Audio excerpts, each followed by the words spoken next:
કેટલા જણ બનાવવાનું બહુ નહીં મરચો આખું લહણ બધું પણ બહુ સાતરી નહીં જાય હો એકદમ લાલ ચોર થઈ જવું જો એને ધીરે ધીરે તપવા દેવાનું અને પછી એના પર તેલ આવવા દેવાનું. તો આપણું ચિકન શિયાળાની સ્પેશિયલ આઈટમ બનશે જે તમે કઈ પણ જગ્યાએ નહીં ખાધી હોય.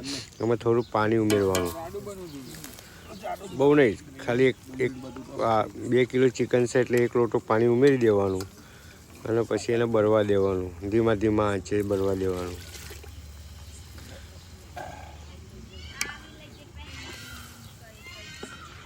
બરાબર સાંતળી લેવાનું, એકદમ એક રાખ થવું જો રાબ રાબ થઈ જાય. પછી થોડી છાશ નાખવાની.